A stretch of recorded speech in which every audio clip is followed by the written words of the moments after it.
रायगड जिल्ह्यामध्ये पावसानं हाहाकार केलाय।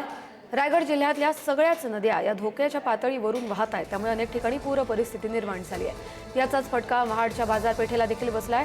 सावित्री नदीच्या पुराचं पाणी महाड शहरात शिरल्यानं महाडमधील सखल भागातील व्यापाऱ्यांचं प्रचंड नुकसान झालंय।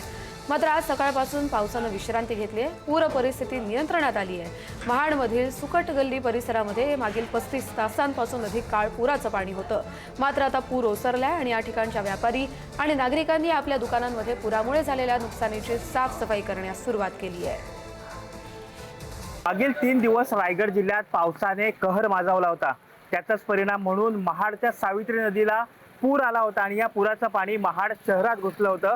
महाडमधील जो सखल भाग आहे, जो सुकट गल्ली परिसरात आहे, त्या परिसरात आपण आता आलेलो आहोत आणि पुढारी न्यूजच्या माध्यमातून आपण पाहतोय की महाडमध्ये जो मागील 2 दिवसापासून पूर होता, तो पूर आता ओसरला आहे। आज सकाळपासूनच पावसाने या ठिकाणी उसंत घेतली होती, त्याच्यामुळे पुराचं जे पाणी आहे ते कमी झालेलं आहे आणि आपण दृश्यांच्या माध्यमातून पाहतोय की या ठिकाणी जो व्यापारी वर्ग आहे तो आपल्या दुकानाची साफसफाई करताना या ठिकाणी पाहायला मिळते। मागील 2 दिवस जो महाडमध्ये पूर आला होता, याने अनेक व्यापाऱ्यांचं अतोनात असं नुकसान झालं होतं आणि या नुकसानाची साफसफाई जी आहे ते आता या ठिकाणी व्यापारी जे आहेत ते करताना दिसत आहेत।